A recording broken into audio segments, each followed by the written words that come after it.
Muy buenas noches, bienvenidos a un capítulo más del Lado Oscuro. Hoy vamos a conocer la historia de quien para nosotros es uno de los peores asesinos seriales de todos los tiempos. Alguien que aparte de matar, practicaba la necrofilia y el canibalismo con sus víctimas. También marcó un antes y un después en el estudio de la mente criminal, ya que hasta ese momento solo se conocían las categorías de asesino organizado y desorganizado, y con él nació la condición de asesino mixto. Sin más preámbulos, te mostramos el lado oscuro de Jeffrey Dahmer.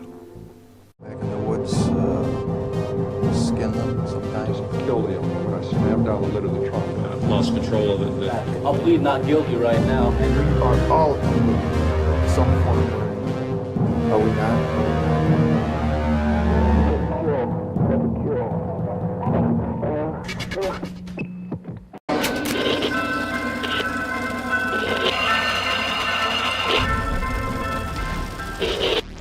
Jeffrey Lionel Dahmer nació el 21 de mayo de 1960 en Milwaukee, Wisconsin, el mayor de dos hijos de Joyce Annette Flint y Lionel Herbert Dahmer, un estudiante de química de la Universidad de Marquette. Cuando Dahmer empezó la primaria, Joyce comenzó a pasar cada vez más tiempo en la cama debido a diferentes enfermedades psiquiátricas. Los estudios universitarios del padre lo mantuvieron alejado de la casa la mayor parte del tiempo, y cuando estaba en el hogar, su esposa, una hipocondríaca que sufría de una aguda depresión, exigía una atención constante. En consecuencia, ninguno de los padres dedicó mucho tiempo a su hijo, quien años después recordaría la extrema tensión y las numerosas discusiones familiares. En la escuela, Dahmer era tranquilo y tímido.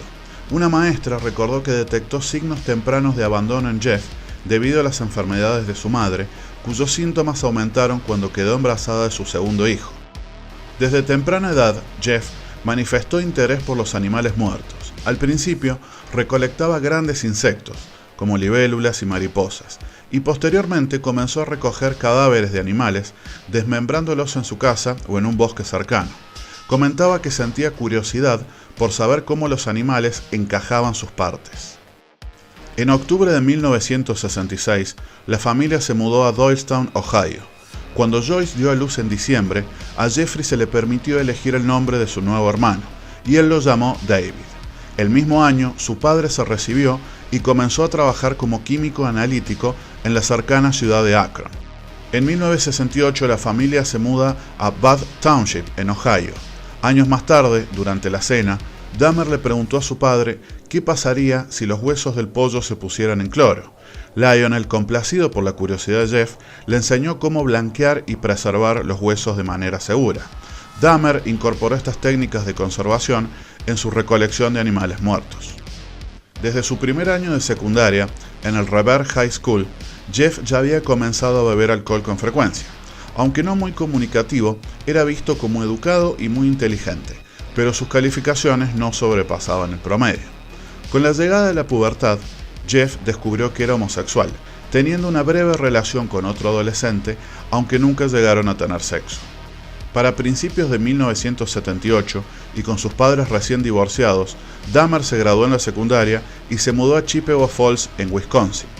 El 18 de junio del mismo año, Jeff recogió a Stephen Mark Hicks, de 18 años, quien hacía dedo en la ruta de la salida de un recital. Dahmer invitó al joven a tomar unas cervezas, ya que tenía la casa para él solo. Luego de varias horas de hablar, beber y escuchar música, Hicks quería irse, pero Jeff no lo permitiría.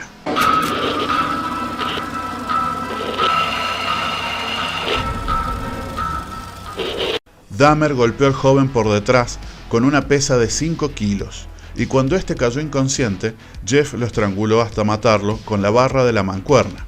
Luego le quitó la ropa y se masturbó sobre el cadáver. Al día siguiente, Dahmer diseccionó el cuerpo de Hicks en su sótano y sepultó los restos a poca profundidad en su patio trasero. Varias semanas después, desenterró los restos, disolvió la carne en ácido, para luego tirarla por el inodoro. Aplastó los huesos con un mazo y los esparció en el bosque. En enero de 1979, y por la insistencia de su padre, Dahmer se enlistó en el ejército, donde se formó como médico especialista en Fort Sam Houston, en San Antonio, Texas. El 13 de julio del mismo año fue enviado a Baumholder, en la por entonces Alemania Occidental, donde se desempeñó como médico de combate en el 2º Batallón de la División de Infantería. Según informes publicados, en el primer año de servicio, Dahmer era un soldado con capacidades ligeramente superior al promedio. Debido al abuso de alcohol, su desempeño se deterioró y en marzo de 1981 se lo consideró inadecuado para el servicio militar y recibió una baja honorable, ya que sus superiores no creían que ningún problema que tuviera Dahmer en el ejército fuera aplicable a la vida civil. Pasaban los años y Jeff seguía entre trabajos y parejas ocasionales. Para 1987, Dahmer vivía con su abuela en West Allis, Wisconsin. El 20 de noviembre conoció en un bar a Steve Tuomi, un joven de 25 años, al cual invitó a una habitación que había alquilado en el Hotel Ambassador de Milwaukee. Según Dahmer, no tenía intenciones de asesinar a Tuomi, sino que simplemente pretendía drogarlo y acostarse a su lado mientras exploraba su cuerpo. Sin embargo, a la mañana siguiente, Jeff se despertó y encontró al joven con el pecho aplastado, con un color entre negro y azul, según recordaría años después, declarando que no recordaba el haberlo matado. One time I brought this young man back to the hotel room, the Ambassador Hotel. Was just planning on drugging him and spending the night with him. I had no intention of hurting him. When I woke up in the morning, he had a broken rib here. Was heavily bruised. Apparently I had beaten him to death with my fists. And you have no memory I of have it? no memory of it. But that's what started the whole spree all over again. Para deshacerse del cuerpo de Tuomi, Dahmer compró una valija en la que transportó el cadáver a la casa de su abuela. Una semana más tarde, separó la cabeza, los brazos y las piernas del torso, cortó la carne en pequeños trozos y las colocó en bolsas de basura. Envolvió los huesos dentro de una sábana y los hizo astillas con un mazo. Dahmer tardó aproximadamente 2 horas en completar todo el proceso de desmembramiento. Tiró los restos del cuerpo a la basura, pero conservó la cabeza. 2 meses después del asesinato de Tuomi, Dahmer se encontró con un prostituto nativo americano de 14 años llamado James Doctator. Jeff llevó al joven a su casa con una oferta de $50 para que posara desnudo en unas fotografías. Ya en la casa, Dahmer tuvo sexo con Doctator para luego drogarlo y estrangularlo. Jeff dejó el cuerpo en el sótano durante una semana antes de desmembrarlo de la misma manera que había hecho con Tuomi. Colocó todos los restos en la basura, conservando el cráneo. El 24 de marzo de 1988, Dahmer asesinó de la misma forma a Richard Guerrero. Para septiembre del mismo año, la abuela de Jeff le pidió que se mudara debido a su costumbre de llevar hombres a su casa a altas horas de la noche y a los malos olores que emanaban tanto del sótano como del garage. Para 1989, Dahmer ya había asesinado a su quinta víctima. Era un aspirante a modelo de 24 años llamado Anthony Sears, a quien Jeff conoció en un bar gay. Todo el proceso fue igual que los anteriores, con la diferencia que esta vez conservó la cabeza y los genitales de su víctima en acetona y los guardó en una caja de madera. Para principios de 1990, Dahmer se había mudado al departamento 213 del edificio Oxford, ubicado en North 25th Street en Milwaukee, donde asesinaría a 12 de sus víctimas.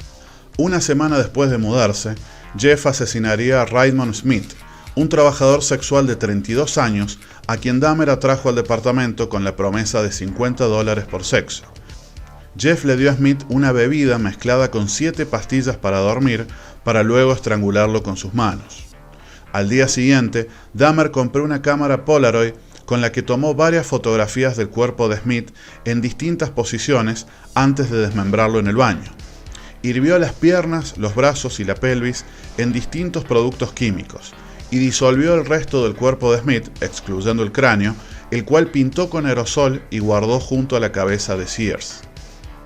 Llegando a 1991, Dahmer ya había asesinado a Edward Smith, Ernest Miller, David Thomas y Curtis Strother, siguiendo siempre el mismo proceso de desmembramiento y posterior registro fotográfico. Con Errol Lindsey, su siguiente víctima, probó un nuevo método que venía pensando desde hace algún tiempo. Luego de drogarlo, le hizo un agujero en el cráneo con un taladro y le vertió ácido clorhídrico, con la idea de inducirlo en un estado de sumisión permanente. Dahmer quería crear algo así como un zombie personal. Wanted to have the person under my complete control to do with as I wanted. It's not easy to say that, but that's what the motive was. A las pocas horas, Lindsey se despertó quejándose del dolor de cabeza. Ante esto, Dahmer lo volvió a drogar y terminó por estrangularlo y decapitarlo. Luego despellejó el cuerpo, colocó la piel en una solución de agua fría y sal durante varias semanas con la esperanza de poder conservarla para siempre. Cuando notó que la piel se comenzó a quebrar y deshilachar, simplemente la tiró. El 26 de mayo de 1991, Dahmer conoció a Conerak Sintosanfon, un adolescente de 14 años de origen laosiano. Jeff lo invitó a su departamento, donde el joven llegó a posar en algunas fotografías en ropa interior antes de que Dahmer lo drogara hasta dejarlo inconsciente. Jeff repitió el mismo proceso que con Lindsey. Le perforó el cráneo y le inyectó ácido clorhídrico en el lóbulo frontal. Luego llevó al niño inconsciente a su habitación, donde estaba el cuerpo desnudo de Tony Hughes, a quien el asesino había matado 3 días antes. A los pocos minutos, Dahmer salió del departamento para tomar algo en un bar y de paso comprar más alcohol. Cuando regresó, varias horas más tarde, vio a Sintosanfon sentado desnudo en la esquina de su casa, hablando en laosiano con 3 mujeres que lo rodeaban. Dahmer se acercó y les dijo que Conerak, a quien él llamaba John Monk, era su amigo y trató de llevarlo de regreso al departamento por la fuerza. En ese mismo momento llegaron John Balcerak, Joseph Gabrish y Richard Porupkan, oficiales de la policía de Milwaukee que las mujeres habían llamado previamente. Dahmer les dijo que el joven era su novio y que había bebido demasiado después de una pelea y que con frecuencia se comportaba de esa manera cuando estaba alcoholizado. En contra de las protestas de las mujeres, los 3 oficiales simplemente cubrieron a Conerak con una toalla y lo acompañaron al departamento donde Dahmer les mostró a las policías las 2 fotografías Polaroid que le había tomado al joven la noche anterior. Aunque Balcerak dijo años después que no olía a nada inusual, Gabrish declaró que notó un olor extraño, olor que emanaba del cuerpo en descomposición de Hughes. Uno de los oficiales asomó la cabeza en el dormitorio, pero no llegó a ver el cadáver. Al no encontrar nada extraño, los oficiales se fueron catalogando el incidente como una disputa doméstica. Días después, Dahmer ya lucía los cráneos de Sintosanfon y Hughes en su gabinete de trofeos. I was branching out. That's when the cannibalism started, eating of the heart and the arm muscle. It was a way of making me feel that they were a part of me. At first it was just curiosity, and then it became compulsive. Para mediados de año, Matt Turner, Jeremias Weinberg, Oliver Lacey y Joseph Bradenhoff también se habían sumado a la lista del carnicero de Milwaukee.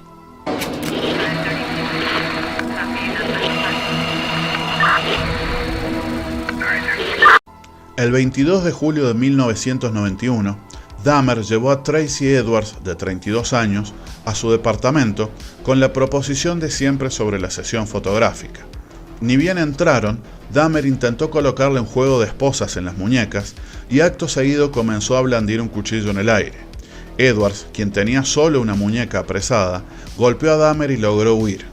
Ya en la calle, el joven vio a los oficiales Robert Routh y Rolf Müller que estaban patrullando en el área, quienes acompañaron a Edwards de nuevo hasta el departamento de Dahmer. Una vez allí, uno de los policías, en un descuido del asesino, vio un cajón abierto con decenas de fotografías Polaroid, muchas de las cuales eran cuerpos humanos en diversas etapas de descomposición. Müller notó que la decoración indicaba que habían sido tomadas en el mismo lugar en que estaban parados. Rápidamente el oficial le mostró las fotos a su compañero, diciéndole: "Estas son reales". Cuando Dahmer vio que los policías sostenían varias de sus Polaroid, intentó escapar sin éxito. Los oficiales lo dominaron rápidamente, lo esposaron y llamaron pidiendo refuerzos. En ese punto, el oficial Müller abrió el refrigerador para encontrar uno de los 7 cráneos que Dahmer tenía en el departamento, algunos pintados, otros blanqueados y uno bastante reciente. Horas más tarde, y en una búsqueda más exhaustiva, se encontraron 2 corazones humanos, una porción del músculo de un brazo, un torso completo, un par de manos, 2 penes cortados, un cuero cabelludo momificado y en un barril de 200 litros, 3 torsos desmembrados más disolviéndose en ácido. Dahmer fue interrogado durante 60 horas, donde confesó 17 asesinatos desde 1978. Admitió haber practicado necrofilia con varios de los cuerpos de las víctimas e incluso realizar actos sexuales con sus vísceras mientras desmembraba los cuerpos en su bañera. También confesó haber consumido corazones, hígados, bíceps y porciones de muslo de varias de las víctimas asesinadas el año anterior. Cuando se le preguntó por qué había conservado los cráneos y los esqueletos, Dahmer declaró que había estado comenzando a construir un altar privado con la intención de exhibirlo en su sala de estar. And I even went so far as planning on setting up an altar with the 10 different skulls and skeletons. And what was the purpose of the altar going to be?